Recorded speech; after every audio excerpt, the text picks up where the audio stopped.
Hello, welcome back. So in today's video, I'll be talking about the greatest investment that you can make in your stock portfolio today. So in today's video, I'll be covering a few things. We'll be covering how to find the greatest stock, some examples of these undervalued companies, and some questions that you guys have left me in the comment section below. So let's talk about how to find the greatest stock first. So these are Warren Buffett metrics when it comes to owning this kind of stocks. You want companies with high ROIC and high reinvestment rates as well. So this is what he had to say about all this kind of companies. The ideal business is one that earns very high returns on capital and can keep using lots of capital at those high returns. I mean, that becomes a compounding machine. So if you have your choice, if you could put $100 million into a business that earns 20% on that capital, say 20 million, ideally it would be able to earn 20% on 120 million the following year and 144 million the following year and so on. That you could keep redeploying capital at these same returns over time. But there are very, very, very few businesses like that. So this is what Warren Buffett said earlier. So he's saying that he wants companies with high ROIC. So ROIC represents your return on invested capital, which is your net income divided by your invested capital. So it measures the company's ability to generate returns from its investment, basically measuring the amount of money that a company can make by reinvesting into its business. So when your ROIC is greater than your weighted average cost of capital, which is the interest that you pay for the money that you borrow, it generates returns for shareholders and it increases the intrinsic value of the business. So the other aspect that Warren Buffett talked about earlier as well is your reinvestment rate. So your reinvestment rate is your capex plus your change in net working capital divided by your net operating profits after taxes. So if a company can generate high returns on capital with high reinvestment rate, it will be able to continually deploy capital into its business to create even more shareholder returns, which is what he said earlier. So it's sort of like a compounding effect where a company can just keep deploying and deploying capital and achieve incremental amounts of profit every single year. So when it comes to calculating your growth, an expected growth for a company is your ROIC times your reinvestment rate. So obviously if your ROIC is high and your reinvestment rate is high, then your expected growth from all these different businesses can be extremely high as well.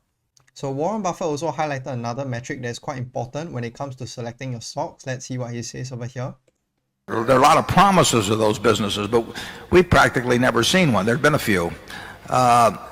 Most of the great businesses generate lots of money. They do not generate lots of opportunities to earn high returns on incremental capital. You know, we can deploy X at C's and earn a lot of money, but if we put 5X in, we don't earn any more money to speak of. We can earn high returns on X at the Buffalo News, but if we try to make it 5X, we don't earn any more money. They just don't have the opportunities to use incremental capital. We look for them, but they don't. So you've seen, I mean, we will talk theoretically about the businesses that are going to earn more and more money with incremental capital at high returns. But what you've seen is that we've bought businesses largely that earn good returns on capital, but in many cases have limited opportunities to earn anything like the returns they earn on their basic business with incremental capital. Now, the one good thing about our structure at Berkshire is that we can take those businesses that earn good returns in their business but don't have the opportunity for returns of a similar magnitude on incremental money, and we can move that money around to buy more businesses. So the other metric that Warren Buffett highlighted over here is something called return on incremental invested capital.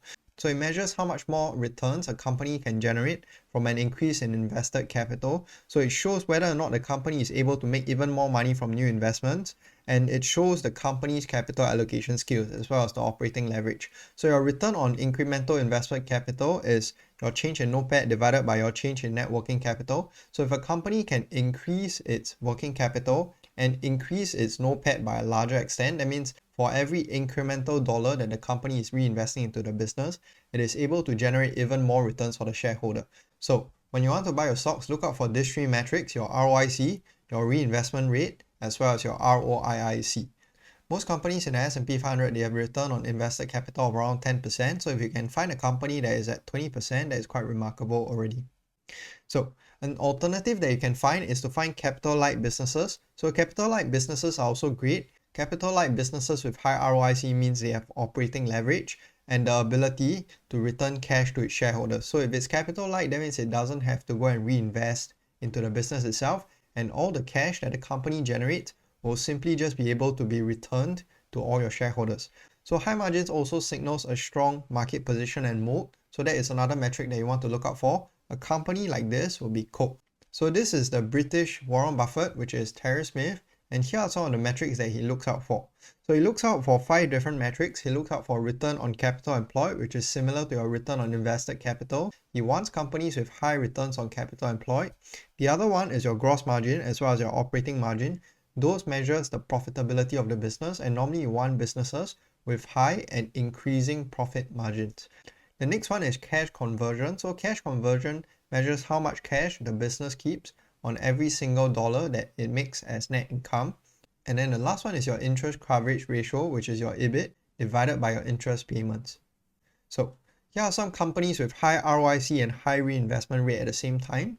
So these companies include Google, Amazon, and Microsoft. Google has a reinvestment rate of around 40%, same for Microsoft. Amazon, I believe it's upwards of 60%. So these companies, they are reinvesting a lot of its earnings into CapEx. And in the recent years, you've seen that CapEx skyrocket. Last year alone, the CapEx went up by 55% on average, and it is projected to continue at almost this rate this year as well. So Amazon's ROIC has been steadily increasing over the years since 2023. So if the company can maintain its high ROIC and increase its CapEx at the same time, then you can expect this company to grow a lot more than your average S&P 500 company. So the downside risk of this compounding machines reinvesting a lot of its money into the business itself is if the reinvestment don't pay off, then these companies will be hit very hard in the future, especially with depreciation. So all your different hyperscalers, they're investing a lot of money into data centers, and if those don't pay off, then you will see a lot of depreciation for all these companies in the future, which is not hurting the income statement yet.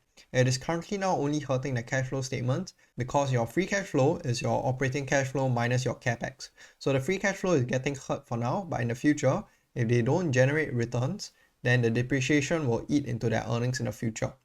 So next portion will be capital light companies with high ROIC. So you have MSCI, Moody's, as well as VeriSign.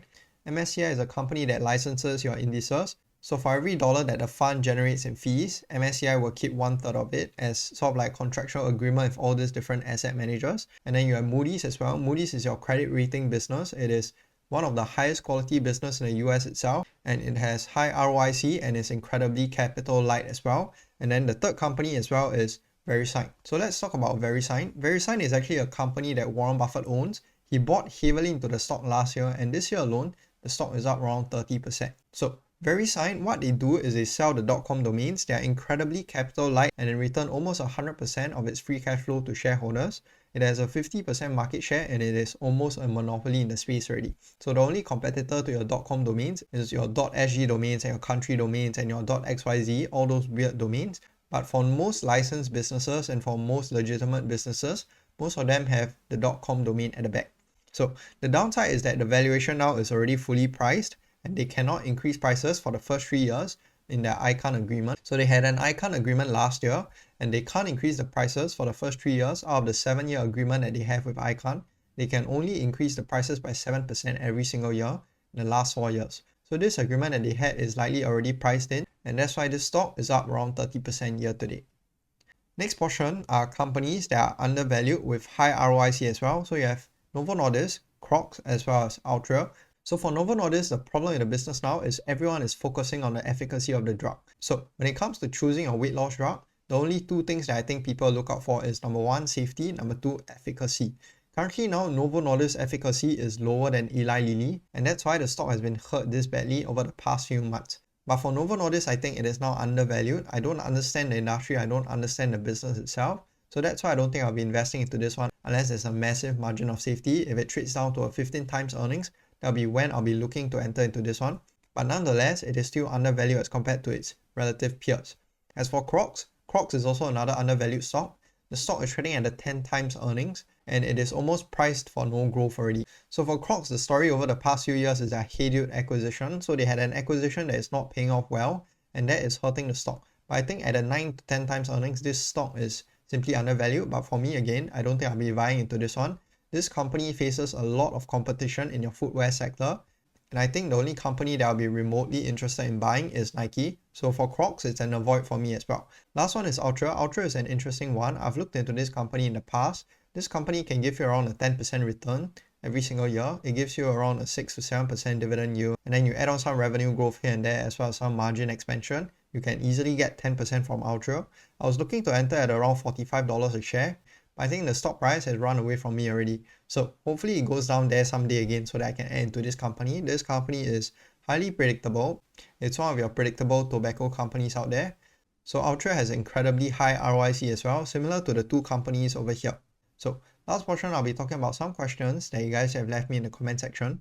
So the first one over here, it says, what are your thoughts on Coreweaves? So Coreweaves is a stock that is up around 200% year to date. And currently, since its IPO, it has almost tripled in price already. So it IPO'd at around $40 a share. Currently now is at around $117 a share. So for Coreweaves, I'm not too sure what their business model is, but I think everyone is just riding on the data center hype. So you're seeing all your different other data center stocks rising up and trading up with momentum like this. So for Coreweaves, I'm a bit skeptical about the business because before they IPO'd, this is what they did.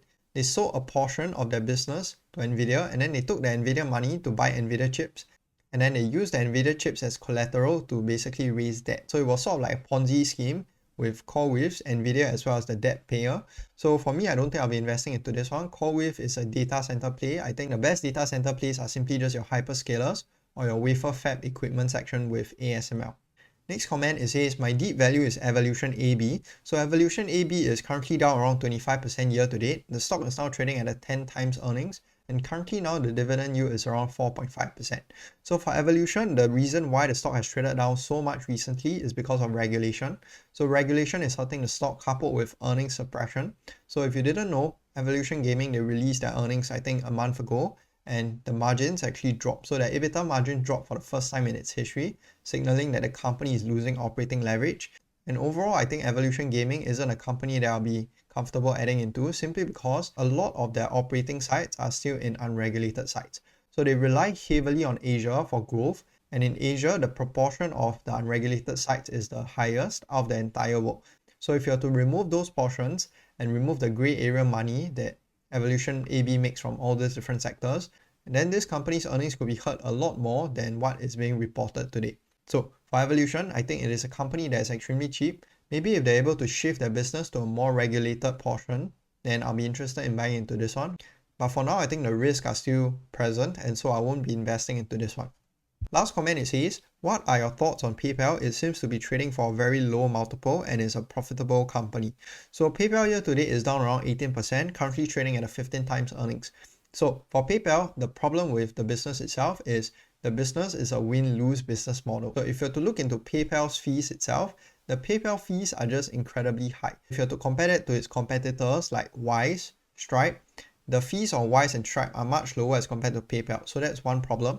And the other problem is simply just PayPal is losing market share, and it's in a space that is highly competitive. So you have other companies coming up as well, growing very quickly like ADN, you have Wise, you have Stripe, and then you have all your different other companies that are competing in this space as well. I think for PayPal, I won't be investing into this, although I think the returns from here are quite attractive. You could easily get a 10 to 11% return at this price without much risk. I hope you guys have found this one useful and invest safe.